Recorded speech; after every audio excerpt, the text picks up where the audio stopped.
여러분, 오늘 주의 성전에 잘 오셨습니다. 잘 오셨습니다. 예. 오늘 전능자의 날개 아래라는 제목으로 오늘 같이 말씀 나누겠습니다. 신형 코로나 바이러스가 중국 중심으로 전 세계에 확대하면서 세계보건기구 WHO가 전염병 마지막 단계인 대유행 팬데믹을 선포하면서 일마만파로 커지고 있습니다. 일주일 전만 해도 안전하리라 생각했던 이 미국도 11일 대통령이 국가 재난 선포를 하면서 그 심각성을 더했습니다. 게다가 영국을 포함한 모든 유럽에서의 비행기 입국을 3월 한 달간 중지시키면서 참 엄청난 결단이면서 큰 경제적인 손실을 각오한 그런 결단을 내렸습니다. 코스트코 BJ 대형마트에서 휴지와 키친타월이 동나고 사재기 모양도 보입니다. 일선에서 제일 부딪힐 수 있는 우리 아이들의 학교의 방학이 시작되었고, 뉴욕에서는 기숙사 조기 퇴출이 이어지고, 회사에서는 재택근무와 무급 휴직 등이 이어지고 있습니다. 실제적으로 느끼는 표면상의 그 치수가 점점 높아지고 있지요. 종교계도 마찬가지입니다. 한국에나 있을 법같았던 교회 예배 중지가 미국에서도 자발적으로 이루어지고 있습니다. 온라인 인터넷 예배로 대체하는 교회가 있기도 합니다. 코로나19 바이러스가 바꾼 세상의 이야기들입니다. 들리는 소문들, 낙심되고 또 어두운 이야기뿐이지만 오늘 이 시대를 살아가는 성도들, 크리스찬은 조금 다른 모습으로 살아가야 되지 않을까. 오늘 소망이 사라진 이 시대에 우리는 어디서 위로와 힘을 얻어야 할까요? 오늘 성경에 있는 말씀을 통해서 다시 한번 그것을 회복하고자 합니다. 이 시대 위로를 받을 힘과 능력이 있는 곳, 바로 주님의 말씀입니다. 주님의 약속하신 말씀입니다. 주님이 우리에게 주신 말씀입니다. 어떤 분은 전염되고 있는 코로나19 바이러스를 이길 말씀이 성경에 있다 이야기를 했습니다. 들어보니 시편 91편이었습니다. 코로나19는 시편 91로 이겨내야 한다고 하는 것입니다. 91편 오늘 여러분이 읽은 말씀 4절 6절에 그가 너를 그의 깃으로 덮으시리니 네가 그의 날개 아래 피하리로다. 그의 진실하심은 방패와 손방패가 되시나니 너는 밤에 찾아오는 공포와 낮에 날아드는 화살과 어두울 때 퍼지는 전염병과 밝을 때에 닥쳐오는 재앙을 두려워하지 아니하리로다. 특별히 우리가 평소에는 눈에 들어오지 않았던 이 전염병이라고 하는 단어가 이제는 전염병 없는 세상에서 산다고 우리가 다 알고 있었던 이 세상에서 특별히 전염병의 두려움과 공포가 우리를 사로잡고 있는 이때에 오늘 이 말씀은 더욱더 우리에게 용기와 힘을 주게 됩니다. 우리 교회의 어떤 성도님이 새해 주시는 말씀을 뽑았습니다. 바로 시편 91편 6절에 있는 말씀입니다. 바로 2달 전이었습니다. 보통 우리가 새해 말씀을 받으면 익숙한 말씀이나 좋은 말씀들이 많아서 코팅된 말씀 카드를 성경 이렇게 꽂아 두기도 합니다. 그런데 그 권사님은 그 받은 말씀이 전염병에서 재앙에서 건진다는 말을 들으면서 생소하고 낯설잖아요. 그리고 전염병도 없는데 올해는 이 말씀이 좀 어울리지 않는다 해서 그냥 성경책 갈피에다가 그냥 꽂아놨다고 합니다. 그런데 2달도 안 돼서 2월 중순부터 급속하게 퍼진 코로나 바이러스 19, 이 전염병이죠. 이 전염병이 돌면서 다시 한번 성경책에 꽂아주었던 그 말씀을 보면서 깜짝 놀랐답니다. 정말 올해 필요한 말씀이구나. 그러면서 소름이 돋았다라면서 소가 올라가는 그림을 저에게 보내주셨습니다. 여러분, 누가 이 전염병이 현대 과학의 최고봉에 사는 이 시대에 이렇게 퍼질지 누가 알았겠습니까? 우리는 학교에서나 어디서나 현대의학이 모든 전염병을 다 정복했다고 그렇게 배웠습니다. 심지어는 암도, 그리고 우리가 고칠 수 없는 질병도 곧 다 정복될 거라고 하였는데, 뜻밖의 우리가 알지 못했던 이 변종 바이러스 하나가 전 세계를 가로막게 했습니다. 일주일 전만 해도 설마 했던 일들이 현실에서 벌어지고 있습니다. 이 가운데 세계 최고의 부자라고 알려진 마이크로소프트의 창업자인 빌 게이츠가 한 말이 돋보이게 되었습니다. 3년 전 그는 글로벌 전염병이 핵폭탄이나 기후변화보다 훨씬 더 인류에게 위험한 재앙을 가져다 줄 것이라고 경고했던 발언이 재조명되고 있는 것입니다. 그는 2008년 의사장 MS의 그 의사자에서 물러나서 손을 뗀 뒤 그의 이름과 아내 이름을 딴 빌 앤 멀린다 게이츠 재단의 공동 이사장으로 일하면서 세계를 무대로 사회공헌 활동에 주력하고 있습니다. 그는 불과 3년 전 아무도 예측하지 못했던, 그리고 전염병이 이제는 다 정복되었는데 무슨 일이 일어날까 하는 그런 생각 속에서 2017년 2월 독일에서 열린 뮌헨 안보 컨퍼런스에서 이렇게 밝혔습니다. 전염병이 핵폭탄이나 기후변화보다 훨씬 위험할 것. 이어서 자연적이거나 테러리스트가 조작을 했던 이 전염병은 수억 명을 죽일 수 있다라고 이야기를 했습니다. 그는 이렇게 지적했습니다. 자연적이거나 테러리스트가 인위적으로 만들었거나, 지금 이 바이러스는 변종으로 저절로 생겨났다고 보지 않습니다. 누군가는 무기에 사용하기 위해서 만들어졌다는 이야기가 지적됩니다. 오늘 이 빌 게이츠의 지적은 정확합니다. 자연적이거나 아니면 조작해서 만들었거나. 우리가 조심하지 않으면 1915년 약 5천만 명의 사상자를 낸 독감과 같은 전염병이 향후 10년, 15년 내에 발생할 것이라고 경고했습니다. 두려움이 점점 강해집니다. 무섭습니다. 그래서 더 조심하고 예방하려고 합니다. 사실 시간이 지나면 어느 독한 바이러스와 전염병처럼 시간이 지나면 잠잠해질 것입니다. 그러나 이 아픔의 시대를 살아가는 우리들에게 잊어버리면 안 될 것이 있는데, 바로 그것이 하나님의 약속의 말씀인 것입니다. 성도를 향한 하나님의 약속. 우리 또한 이 시대에 살면서 수많은 뉴스를 접하고 있습니다. 사람이 거짓말이라도 한 번 듣고 두 번 들으면 의심해도 10번 듣고 20번 들으면 긍정해진다고 합니다. 거짓말이 진실로 뒤바뀌어지는 것이지요.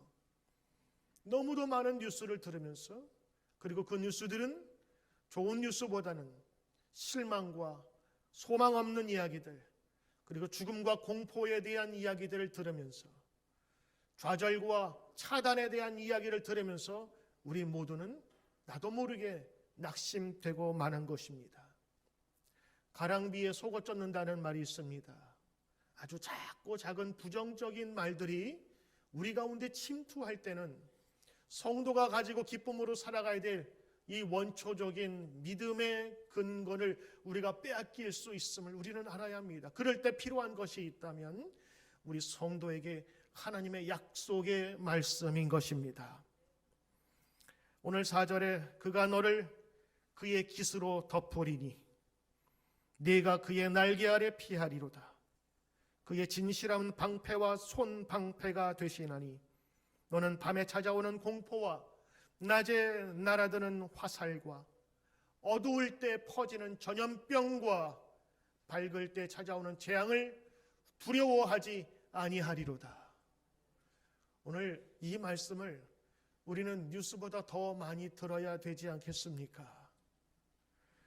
오늘 시편을 기록한 분은 하나님을 선포합니다. 그리고 고백합니다. 하나님은 전능자이십니다. 그분이 날개를 펴시면 모든 새끼가 그 날개 아래 거하는 것처럼 보호를 받습니다. 주님이 방패되어 주십니다.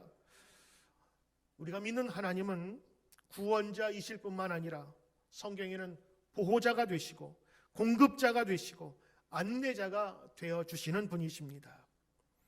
이것은 이스라엘 광야 생활을 통해서 알 수 있습니다. 하나님은 그들을 애굽의 압제에서 구원하셨습니다. 그리고 구원하셨을 뿐만 아니라 광야 40년 동안 외적의 침입과 맹수들의 약탈에서 보호해 주셨고 만나와 메추라기를 공급하여 주셨고 반석을 쳐서 맑은 생수를 공급해 주셨고 옷과 신발이 닳지 않게 해주셨습니다. 그리고 낮에는 구름 기둥, 밤에는 불 기둥으로 인도해 주셨습니다. 이스라엘 백성들은 구름 기둥이 멈추는 곳에 멈추어 서고 그것이 움직이면 따라서 움직이게 되었습니다. 이처럼 하나님은 그 자신의 백성을 구원할 뿐만 아니라 그들의 보호자요 그리고 공급자요 안내자였던 것입니다. 오늘 시편 91편에서 눈에 띄는 표현이 있는데 바로 그것은 그늘과 날개라고 하는 표현입니다. 우리는 참 나무 많은 곳에서 살고 있고 신뢰가 있어서 그늘에 주는 축복을 잘 모릅니다. 그러나 사막이나 광야를 지나는 사람들은 이 그늘이 얼마나 그들에게 축복이요 생명의 안식처인지를 잘 압니다. 오죽 했으면 태양의 빛이 얼마나 뜨거운지 그 더운 날에도 수건을 둘러 머리를 가리웁니다. 그거는 햇빛으로 자신의 머리를 가리우고 몸을 보호하기 위함입니다. 오아시스가 주는 축복은 물의 축복도 있지만 그 야자수와 같은 넓은 잎이 그들에게 그늘을 제공해주고 낮에 해가 상치 않도록 그들을 지켜주는 축복이라고 하는 것이지요. 세상의 그늘이란 것은 잠시 머무는 것이지만 주님이 주시는 그 그늘은 영원한 그늘이요 쉼을 이야기하고 있습니다. 세상에 나보다 힘이 있고 빽 있는 사람의 근처에 있는 것도 힘이 되는데 오늘 성경을 보면 전능자 Almighty God 전능하신 하나님이 나를 덮어주시고 지켜주신다는 그 믿음의 고백은 아무나 할 수 있는 것은 아니었습니다. 이 세상에 높은 사람들, 지체 높은 사람들이 있지만 세월 지나가면 다 없어집니다.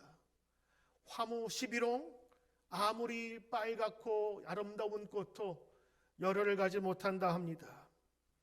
그러나 하나님이 주시는 이 보호하심과 능력은 크고 넓고 영원하고 안전한 그늘이 되시는 줄 믿습니다. 오늘 시편 기자는 하나님을 고백합니다. 근데 그 하나님은 우리가 알고 있는 그냥 일반적인 지식적인 하나님이 아니라 내가 경험한 하나님, 나를 도와주신 하나님을 고백하고 있습니다. 그래서 전능하신 나의 하나님을 이야기하고 있는 것이지요. 하나님은 나의 피난처요, 나의 요새요, 내가 의뢰하는 하나님이라 고백하고 있는 것입니다. 이 고백은 특히 위험과 환난 속에서 하나님께서 구원을 받은 사람이 할 수 있는 일입니다. 오늘 3절 말씀대로 새를 사냥하는 사냥꾼의 올무에서 건져 주셨다라고 얘기를 합니다. 보이지 않는 올무가 아닙니다. 이미 잡힌 새예요. 올무는 한번 올가매면 절대로 놓지 않습니다. 그런데 그 올무에서, 갇힌 올무에서 건져 주셨고, 심한 전염병으로부터 건져 주시는, 전염병이 올 것을 대비한 사람이 아닙니다. 이미 전염병이 창궐한 상태에서도 하나님께서 지키신다라고 하는 메시지입니다. 하나님의 진실하심은 방패와 손방패가 되신다 합니다. 방패는 날아오는 보이지 아니하는 화살을 막는 겁니다. 한꺼번에 일제히 사격을 하게 되면 큰 방패를 든 사람들이 저 하늘을 대고 맞고 딱 수그리면 거기에 수많은 화살이 떨어져도 그 화살을 막을 수 있는 것입니다. 손방패는 자신의 손등이나 이 팔에 차는 것입니다. 이 손방패는 눈에 보이는 칼을 든 적으로부터 자신을 보호하는 것입니다. 그리고 한 손에는 맞고 찌르고 하는 전투를 벌이게 하지요. 큰 방패이든 작은 손방패이든 모두가 나를 보호하는 아주 유용한 도구인데, 오늘 성경에서 오늘 이 다윗 시편 91편은 그 하나님이 나의 방패와 손방패가 되신다 말씀하셨습니다. 시편 91편은 보통 다윗이 썼다고 이렇게 많이 알려져 있습니다. 다윗의 생애가 그러했습니다. 다윗을 사울의 창과 칼로부터 보호해 주시고 건져 주신 분은 전능하신 주 여호와 하나님이셨습니다. 다윗은 그를 잡아 죽이려고 사울의 군대가 새 사냥꾼의 올무처럼 그를 광야 생활 속에서 숨가쁘게 그를 추적해 왔습니다.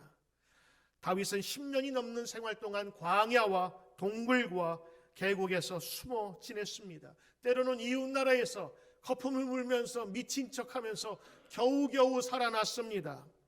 그때마다 자신을 도와주신 분은 전능하신 하나님이시라. 하나님의 공급을 받는 사람이라 할지라도 그에게는 환난과 어려움이 있을 수 있습니다. 그러나 그 가운데서도 도우셨던 하나님을 찬양하고 있는 것입니다. 찬송가 70장에는 이런 가사가 있습니다.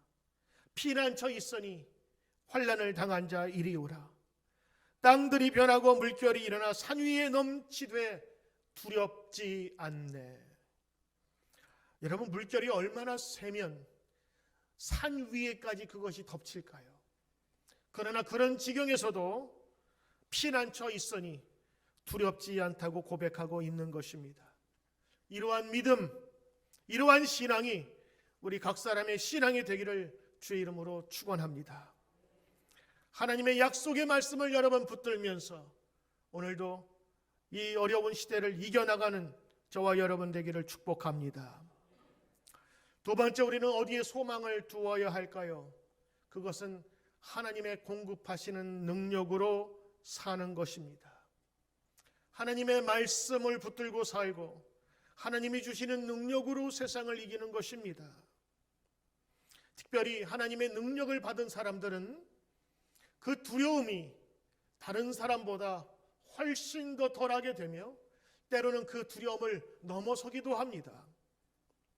사회학자 로더니 스타크가 쓴 기독교의 발악이라는 책이 있습니다. 그 책에서 전염병을 대하는 기독교인의 이야기를 들려줍니다.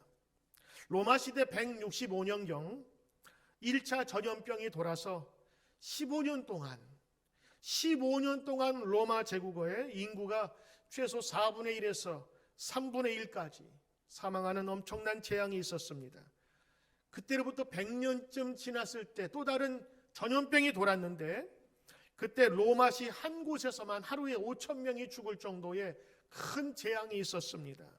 그때 교회 공동체가 그 로마에 있었는데 이교도들은 아픈 자를 내쫓고 심지어는 살아있는 자들을 매장해 버렸습니다만 초기 기독교인들은 부활 신앙으로 아픈 자들을 안심시키고 위협을 무릅쓰고 모든 필요를 공급하고 섬겼습니다. 때로는 병이 옮아도 그 아픔을 기꺼이 기쁨과 평안으로 감내했습니다.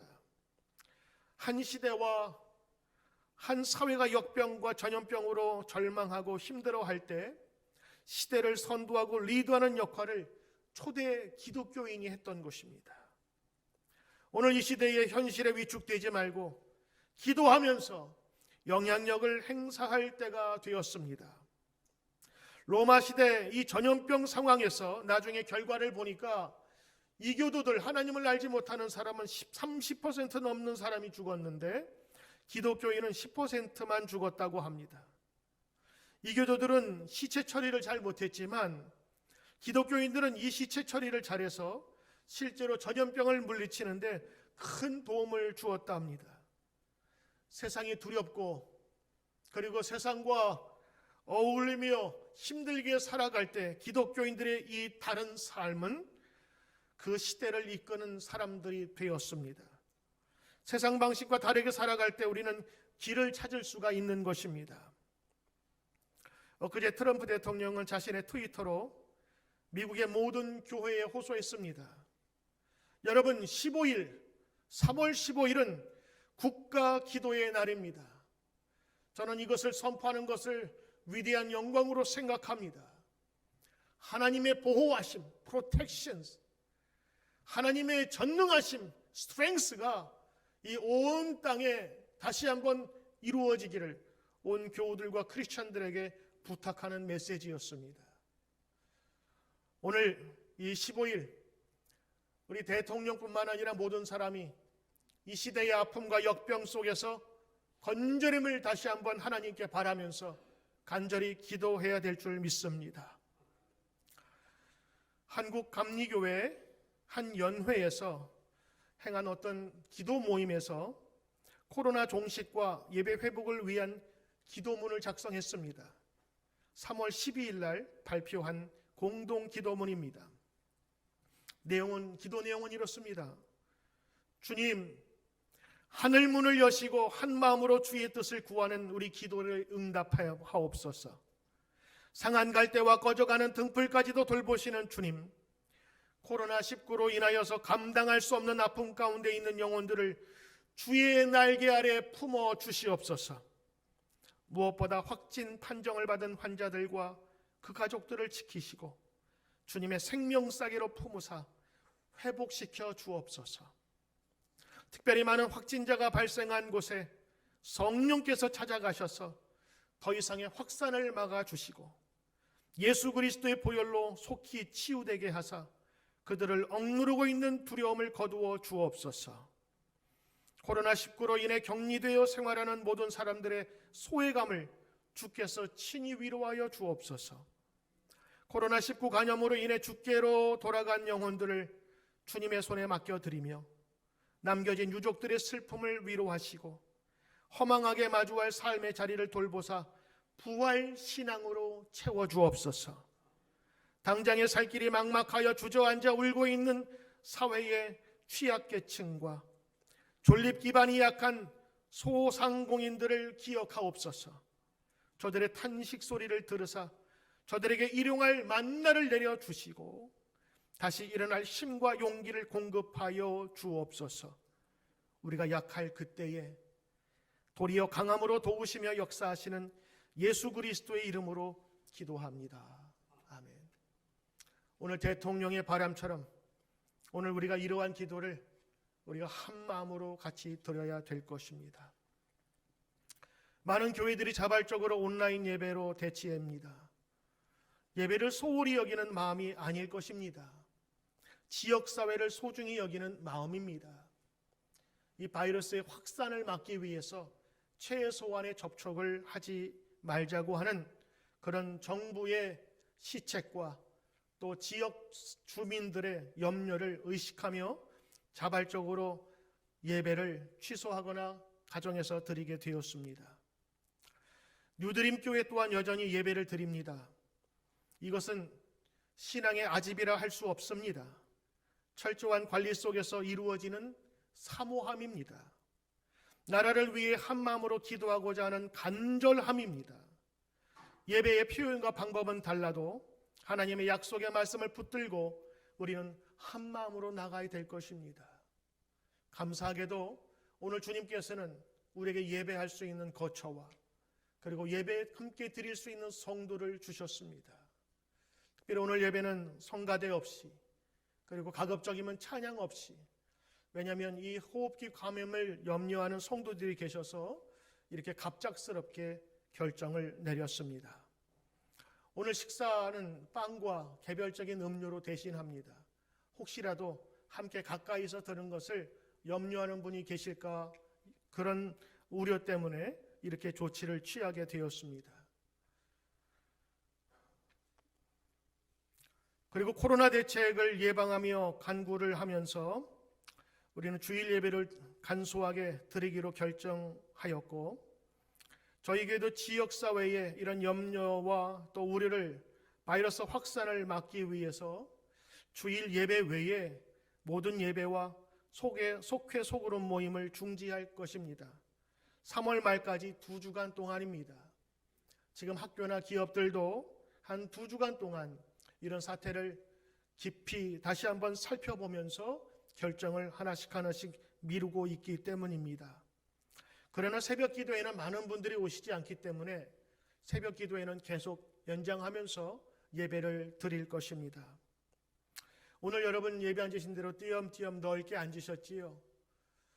누군가의 그 공거처럼 2m 이상 떨어져 앉으면 괜찮다고 해서 오늘 예배부에서 특별히 여러분을 이렇게 초대를 했습니다. 오늘 여러분들이 함께 드리는 이 예배를 통해서 하나님은 예배를 받으실 줄 믿습니다.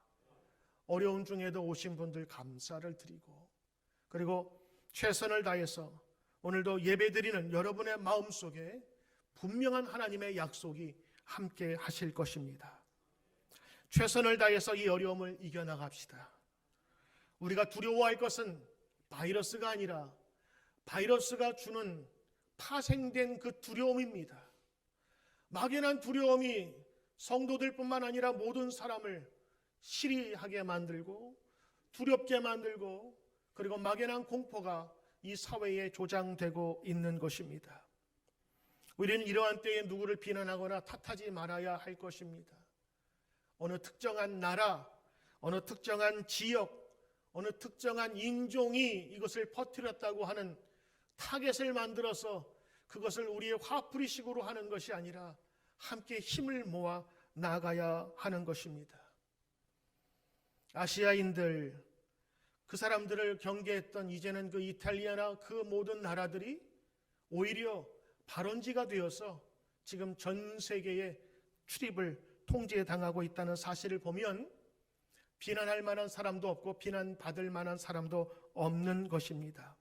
특별히 성도라면, 크리스천이라면 오늘 이러한 시대에 하나님의 말씀을 마음에 새겨서 이 막연한 두려움 속에서 하나님의 백성으로, 오히려 우리는 믿음 가운데 주님 주시는 확실한 소망을 가지고 소망 없는 자들에게 하나님의 분명한 메시지를 전해야 될 줄 믿습니다.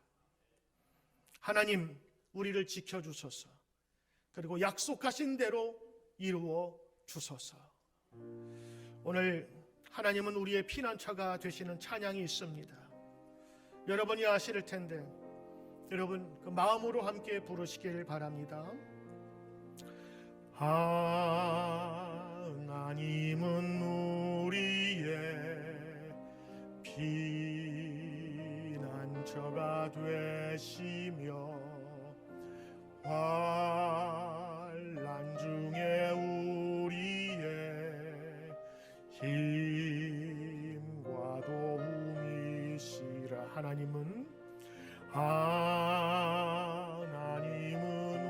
우리의 피난처가 되시며 환난 중에 우리의 힘과 도움이시라. 너희는 가만히 있어 주가 하나님 되말지어다. 열방과 세계 가운데 주가 높임을 받으리라. 너희는 가만히 있어 너희는 가만히 있어 주가 하나님 되말지어다. 열방과 세계 가운데 주가 높임을 받으리라. 기도하겠습니다. 하나님은 우리의 진정한 피난처가 되십니다. 특별히 환난 가운데 있을 때, 어려움에 처했을 때, 올무에 갇혀 있을 때, 그 하나님에 대한 소망과 하나님에 대한 믿음은 더욱더 커져만 갈 것입니다. 세상이 주는 어둡고 쓸쓸하고 죽음의 뉴스들 앞에서 하나님의 부활의 능력을 선포하는 저희 되게 하옵소서. 전능하신 하나님을 선포하며 주님이 도우심이 있기에 낮에 해가 밤에 달이, 그리고 낮의 두려움과 밤의 전염병이 해치 못함을 하나님 알게 하여 주시옵소서. 오늘도 말씀 가운데 주신 귀한 소망 마음에 붙들고 영광된 주님 찬양하기를 원하오며 예수님 이름으로 감사드리며 기도드리옵나이다. 아멘.